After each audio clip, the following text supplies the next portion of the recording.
Hey, this ThinkerThunker. Can you tell the difference between these two primates here? One of them is funny, and the other one is comedian Jim Gaffigan. Bigfoot's real, man. Bigfoot is real. So what I'm going to do here, I'm going to offer up Jim's body to science, if they'll have it, to prove that he and other celebrities and most people out there aren't quite as smart as they think they are. Let's check it out. So, quickly, does Mr. Gaffigan have the same body ratios as a chimp? Well, first we need to scale the chimp up to human height, something about like that.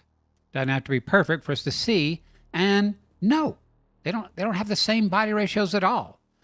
Jim, like any human, any normal adult human, his legs are slightly longer than his arms, whereas this chimp could almost tie his shoes standing straight up. And to give you a quick example of just how long our arms are versus our legs, here's a red carpet look of Jim where he's actually got his arms down by his side.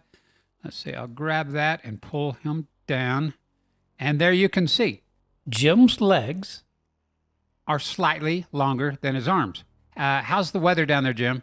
Bigfoot's real, man. Bigfoot is real. And just to quickly reinforce that the human body ratio is a constant, I brought in some other humans here. We've got superstar, pop star diva Ariana Grande. We've got basketball legend LeBron James. And despite her name Grande, Ariana is tiny. She is 5 foot tall. LeBron is a giant. Jim is somewhere in between. But when they're all scaled to roughly the same height, we see they share similar body ratios. We see their shoulders lining up, and if Ariana and LeBron had their arms down by their side like Jim, we would see their wrists fall about the exact same place on their hips. So it doesn't matter what kind of camera filmed you, or what kind of lens, or which direction your body was turned, or ethnicity doesn't matter, or gender doesn't matter. Humans, or let me say normal human adults, share a common body ratio. And we see that chimps have their own body ratios built for an entirely different life, up in the trees predominantly. And so now we've brought in two different species of primates over on the far right, more furry people. This guy here is the Minnesota Iceman. And the story was his body was found in a block of ice in Siberia, or a Japanese whaler ship found him, or he was found dead in Vietnam, or another story is that he was shot on a hunting trip in Minnesota. But whatever the case, his body was frozen and kind of in a crumpled state. So if you allow me a little artistic license, I kind of straightened up his shoulders. And since one arm is above his head, I'm going to unfolded, it's going to look something like that. And on the far right over here, we obviously have Patty from the Patterson film. And so both of these two, one male, one female, obviously different species, were both filmed in the 60s. And since this is the best that Hollywood could do back in the 60s, as far as costumes and makeup, we know that these two are over here on the right are something else. Okay, Jim, over 2 different videos, we've reached your 3rd challenge now. You fully understand what I'm talking about, body ratios and arm to leg ratios and all of that. So not that I think you'll ever watch this, because I know skeptics tend to not ever seek out new information, because new information is to a skeptic what sunlight is to a vampire. But to prove me wrong, Jim, what do you make of this? What do you make of Team Red down here in these body ratios? Let me guess. You think it's just some dudes in a monkey suit. So that is your challenge, Jim, to film yourself putting on a monkey suit and show us how your body ratios magically transform from a human's to Team Red. Another explanation you might try, Jim, is to say that the Patterson fake Bigfoot looks the way it does with arms this long is because the man in the female monkey suit is wearing forearm extensions. But if you look at Patty, we see the elbow right there, right in the center of the arm, just like the Iceman there. And just like we humans, the elbow is right in the center. So just because you put on a monkey suit, it doesn't mean your elbow can go sliding around. And a forearm extension would look something like that, which is kind of ridiculous. There's just really nothing Jim could come up with as to why the red team's arms are so long, yet they bend in the center, that couldn't easily just be swatted away. You could try to say, well, it's trick photography, or, the lenses distorted the bodies and made no. I've been a photographer all my life. My dad was a photographer. I grew up around photography. So I would say, please, if you want, demonstrate how that works. You're not going to be able to, but please go ahead and try. The one undeniable thing about the body ratios for red team is that if you believe these are hoaxes, well, they were created over 50 years ago by two different people, different parts of the planet. So that would mean that these two different people just both accidentally came up with the exact same body ratios to use here that didn't match another known species. I mean, that is quite a coincidence. But that's what it takes to be a skeptic.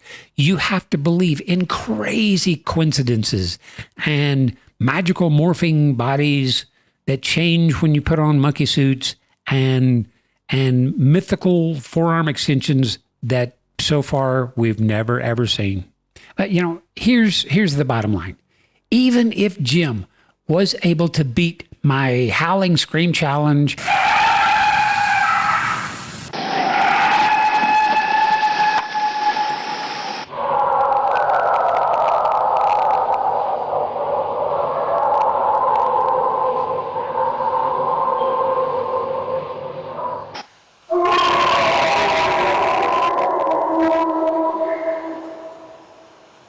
or my walk in pristine snow or mud challenge, where you're making 18-inch footprints that are 4 foot apart, 4 foot strides, and walking like you're walking a tightrope in a way unnatural to humans, to where each foot is falling perfectly in line with the next, without stumbling, without falling, or without using crutches and making extra little tracks in the snow, or having somebody walk alongside you. And now you've got today's challenge, Jim, where you have to explain how red team down here is possible. How, if these are just two dudes in monkey suits, how is it that their arms are so long, yet functional, and bend in the very center, which means they couldn't possibly be wearing prosthetic arms? I've given you 3 thoughtful challenges that no skeptic on the planet can solve, and yet all of you guys are still making 3rd grade level jokes like this. Bigfoot's real, man. Bigfoot is real. See, the harm in popular celebrities like Mr. Gaffigan and others getting up in front of people, getting on TV and making stupid Bigfoot jokes based on ignorance, or at least I'll say zero information on the topic, is that it teaches others to do the same thing. And Jim wouldn't like it if people were mocking or making fun of his looks, yet he mocks and belittles people's beliefs. Again, thousands upon thousands of reliable, credible witnesses, people like policemen, military personnel, pilots, firemen, trained observers who've had up and close personal encounters with big furry giants. Encounters that changed hunters' lives forever. I'll never go out in the woods ever again. I'll never go fishing ever again. I mean, there are profound consequences in having encounters with these giants. And yet Jim's making goofy jokes about it. There's such a gap. How do you bridge this gap in knowledge, especially when skeptics like Jim will never seek to, inform themselves on the topic. So since these skeptics will never seek out new information, they'll never watch any of these videos, or they'll never read my book or listen to others, I've made something that we can take out to them, something they'll understand. I've got a t-shirt I created. It's got 4 words on it that will shut down any Bigfoot skeptic on the planet. And those 4 words are, Bigfoot doesn't not exist. And by that, I simply mean it's physically impossible to prove that a species doesn't exist. I mean, think about it. How could you possibly do that? You would have to have some sort of magical camera that could film every square inch of the planet, and down in caves and down in tunnels and up in trees and even in lakes, everywhere, all at the same instant. And then you would have to have some way of magically showing everybody in the world that image so that we could all look at the entire world in that very instant and go, I guess there really isn't a species called Bigfoot. But that will never, ever happen. So while skeptics like Jim might like to believe Bigfoot doesn't exist, they'll never, ever be able to prove that it doesn't exist. All right, everybody, that's all I've got. Thank you so much for watching. There's an ancient book, the Tao Te Ching, and it's got a quote in it that says, confuse those who think they know. That's something I've kind of lived my life by. So in the spirit of confusing those who think they know, take these last 2 videos that I made for Mr. Gaffigan and send them to the skeptics in your life. See if they can solve the 3 different challenges I've posed to Jim. And the thing is, they won't be able to solve one of them. And if they can't answer anything, then you've changed them. You've opened their mind, whether they'll admit it or not. All right, everybody. Take care. Thank you so much. Please subscribe. Please like and all that stuff. Thank you for buying my t-shirts and books. Or one book that I'm very proud of on Amazon. And special thanks, as always, to my patrons and to my YouTube members. Your generosity makes all the time I spend researching and making these videos possible. Thank you so very much. All right, everybody. Please take care.